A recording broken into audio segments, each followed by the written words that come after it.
This is Sarahscopic, and you are watching Traffic Musings. It's been a while, guys. It's been a couple of weeks.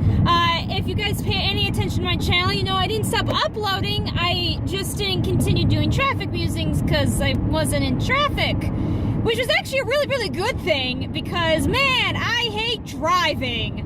This is kind of the only good thing that comes out of me driving on the road, so yay, I guess. So I have officially moved into my new apartment, so I will be driving a lot less. This morning I woke up at the usual time I have to get up for my internship, only to find out, according to my GPS, not Gabby here, but my phone GPS, that I actually could have slept in for an extra 30 minutes because it doesn't take that long to get there. So that was super exciting. So I'm already having a blast with that. Of course, I will continue to make videos because I love you guys. Speaking of trying to move in everything, makes me think of mattresses. And mattresses make me think of two really funny, not really, but kind of funny mattress stories that I have. I'll start with the one that happened recently.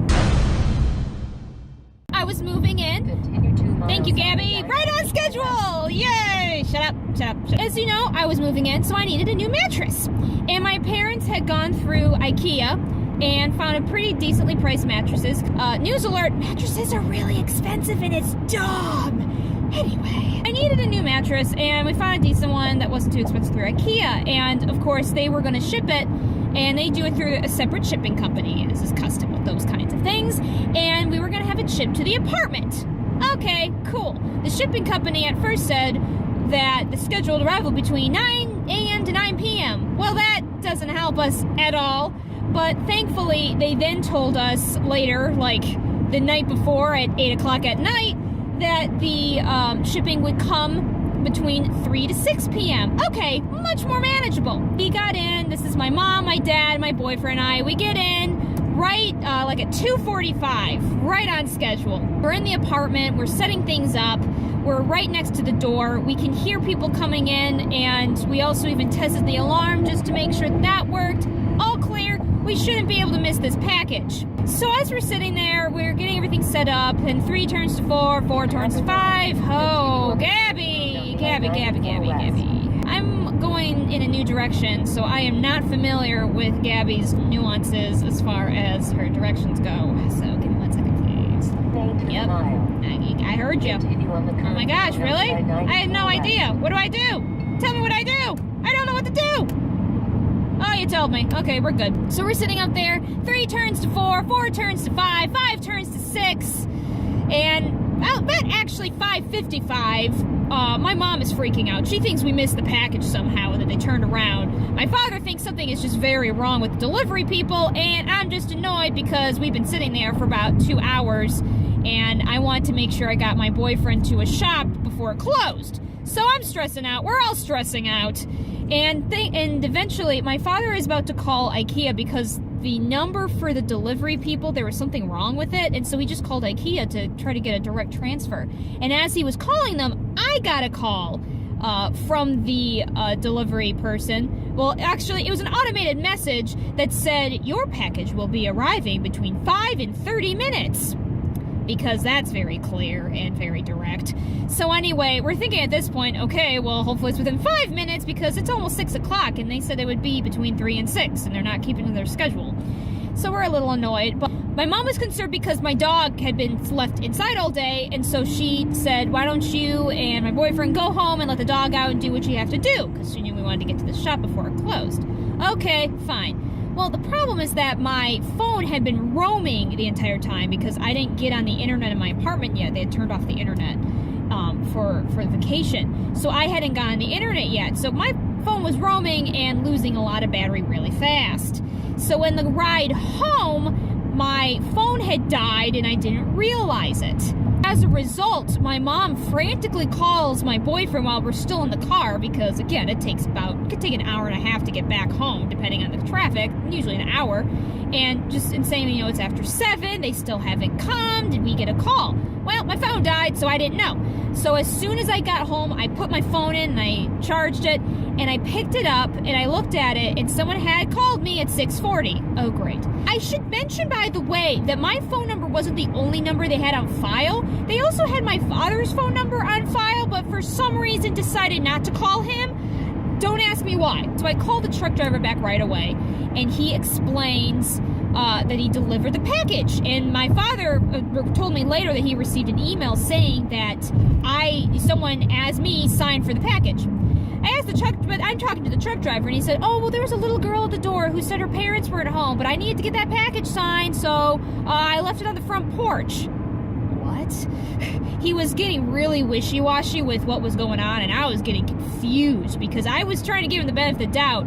And if you guys are noticing, how would a little girl answer the apartment complex and say her parents weren't home? Come to find out that he had been in a condominium in the same area. So what happened was, I don't want to give the address of where I live for obvious reasons. Let's say my apartment's at 123 Smith Drive, apartment 321. He went to 321 Smith Street. Even though my father had very clearly said this is the address and the apartment number. So that was great. That was fantastic. So he left it on the porch and I guess got a little girl to sign for a package, which isn't even legal because you have to be over 18. So my father went over there because I finally called my parents and told them what happened, because he didn't really offer to do anything. He just went, oh, oops, I'm sorry. And I was like, okay, I guess we'll figure it out. So my father had to go over there and take the mattress himself and put it back in the apartment and called to complain. Thankfully, because the company totally took ownership of the issue and said it was totally their fault, and so we didn't have to pay for the shipping, so the shipping was credited back to us.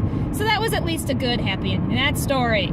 And that was the most exhausting part of the move-in ever! Yay! However, that is not the only funny mattress story I have. I need to share this one.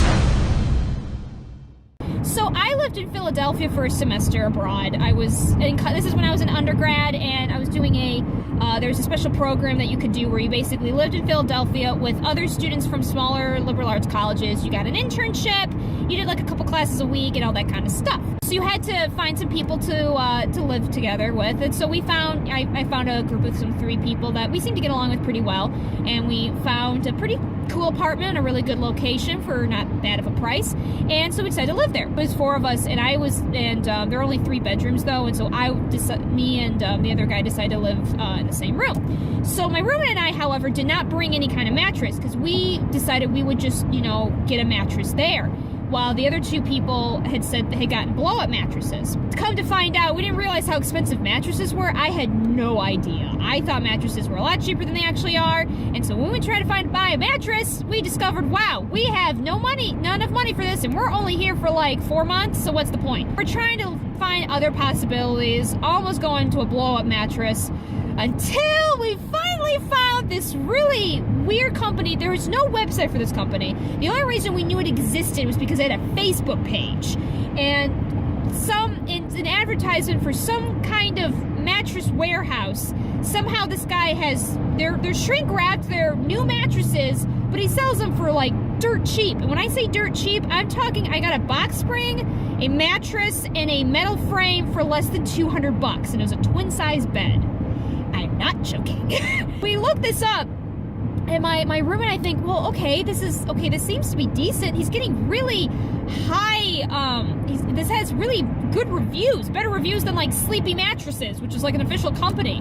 What is this guy? What is this game? So we decided, okay, well, we'll look into it. And so I think we called and placed an order. No, did we go? No. We decided to go, we went there. And so we got his address, and my roommate and I and another housemate, we took an adventure through downtown Philly to find this warehouse. The problem is that we, of course, don't have a car, and so we have to just rely on public transportation and walking. And walking we did. We took the metro or subway, whatever it's called. I'm thinking French. We take it all the way down to the crossroad, and then we walk, I don't know how many miles, and it was through some kind of sketchy neighborhoods. People were looking at us kind of funny because they didn't know why we were there, and we certainly didn't know why we were there. And so we were walking, and we finally find this little warehouse, and we see the guy, and I think we set up an appointment, and he's like, oh, hey, it's you guys. And we go inside this warehouse, and sure enough, there are shrink-wrap mattresses and new bed frames and everything. He tells us the price, and we're like, okay, this is kind of what we were expecting. but we need to have it delivered. And we're thinking, oh no, the cost of delivery, only to come to find out that once we told him we were students, he was like, oh, I do free delivery to students, it's fine. Well, okay. The best part of this whole thing is that after we get our mattresses settled and we tell him what we want, he goes, oh, where do you guys live? And we kind of explain the area, because it's kind of a far walk back. And he goes, oh, I'll just drive you guys, that's fine. So we all pile in this car of a stranger selling us dirt cheap mattresses to get back to our apartment. I did tell my mom this story for a couple of weeks because I didn't want to scare her that we bought a mattress from a sketchy guy and then got into his car. I mean, we figured if all three of us are in there, I mean, we could probably hold him off if something really happened. Do not recommend. I do not recommend getting into a car with a stranger. It worked out for us, but just be careful, guys. Don't say that Sarahscopic told you to get in a car with strangers. That would be bad. That would be really bad. So please don't do that. And the other part of that story is we also happened to find a place because we needed linens, and those are also really expensive for some reason. But through some Google searching, I found another place also forever away that sold super cheap linens in like a bag kind of thing for less than $30. It was on sale when we got there, so I don't know. It was just crazy. If you need to go cheap in Philly, I can hook you up. That's about all the time I have for today. Hope you enjoyed my mattress stories. I hope you guys have a wonderful day. I hope something amazing happens to you. And without further ado, I hope to see you all in the